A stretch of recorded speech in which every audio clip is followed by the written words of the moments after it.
안녕하세요. 똑같은 10억짜리 집이라도요, 이게 어느 나라에 있느냐에 따라서 내야 하는 보유세가 글쎄요, 무려 26배나 차이 난다고 하면 믿으시겠어요? 네, 안녕하세요. 그 정도 차이면 정말 어마어마한 거죠. 네, 그렇죠.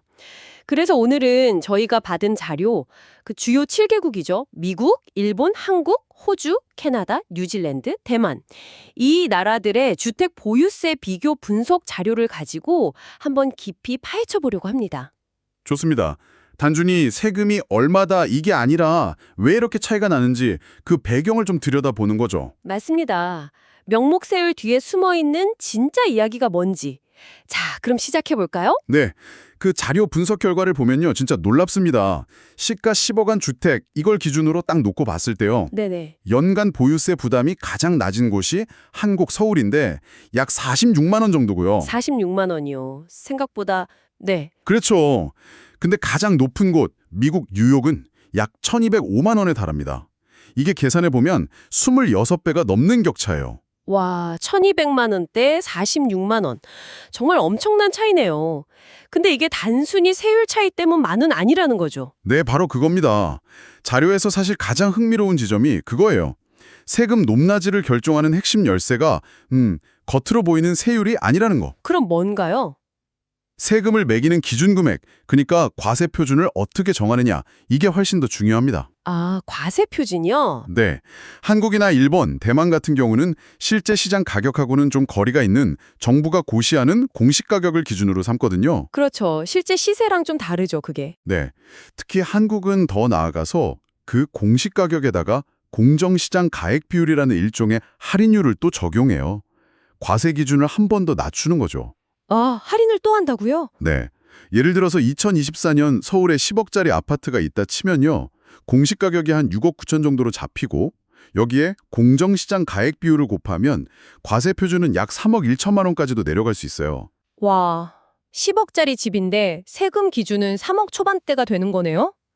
거의 3분의 1 수준인데요. 그렇죠. 시장 가격하고 과세 기준액 사이에 이런 큰 차이, 이걸 평가의 갭, 밸류에이션 갭이라고 부르던데 이게 사실상 정부가 세부담을 조절하는 핵심 수단이 셈입니다. 정책적인 거죠.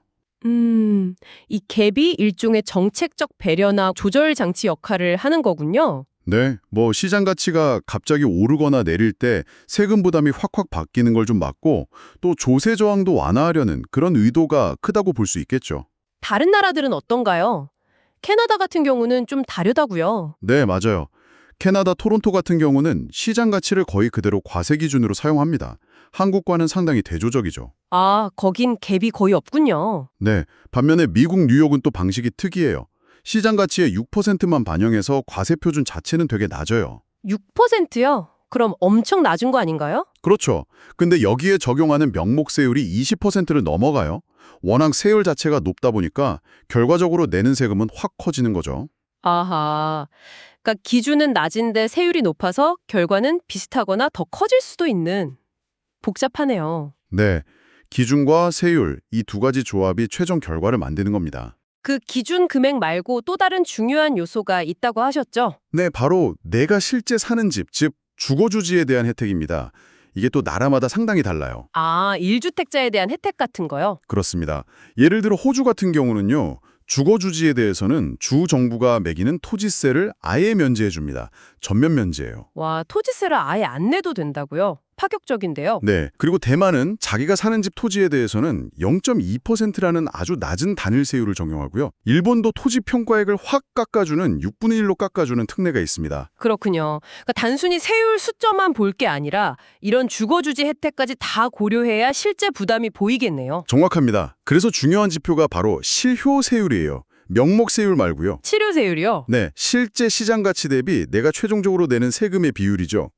자료 분석 결과를 보면 한국 서울의 실효세율은 0.05% 수준에 불과합니다. 0.05%. 정말 낮네요. 그렇죠. 반면에 미국 뉴욕은 1.21%에 달하고요. 와, 20배가 넘는 차이네요. 실효세율로 봐도. 네, 호주 0.19%나 뉴질랜드 0.32%처럼 상대적으로 부담이 낮은 국가들은요. 이 보유세가 어떤 부자들에게 매기는 부유세 같은 성격이라기보다는 그냥 그 지역사회의 공공서비스를 이용하는 데 대한 비용, 뭐랄까, 이용료 성격에 더 가깝다고 볼 수도 있어요. 흥미로운 관점이네요. 세금의 성격 자체가 다를 수 있다는 거군요. 자, 그럼 정리를 좀 해보면요.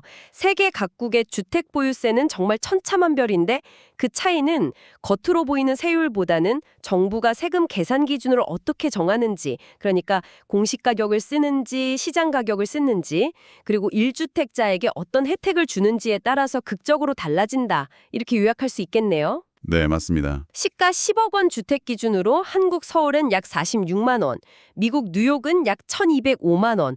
이 숫자가 이제 왜 이렇게 차이 나는지 좀 명확해지는 것 같습니다. 네, 여기서 이제 중요한 질문 하나가 떠오릅니다.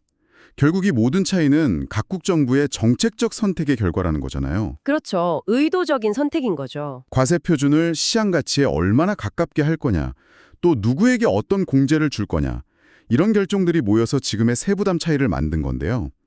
그렇다면 여기서 한 걸음 더 나아가서 이런 질문을 던져볼 수 있을 것 같아요. 어떤 질문일까요? 이 부동산 보유세라는 것이 단순히 공공 서비스를 위한 재원을 마련하는 수단일까요? 아니면 그 이상으로 예를 들어 자가 보유를 장려한다거나 혹은 자산 불평등 문제에 개입하거나 더 나아가서는 사회 전체의 구조에 영향을 미치려는 좀 더 적극적인 정책 도구는 아닐까 하는 거죠. 아, 세금의 목적 자체가 단순히 돈을 걷는 것 이상일 수 있다는 말씀이시군요. 네. 세금을 어떻게 설계하느냐에 따라서 사회에 미치는 영향이 상당히 다를 수 있으니까요. 이 부분에 대해서 한번 깊이 생각해 보시는 건 어떨까 싶습니다.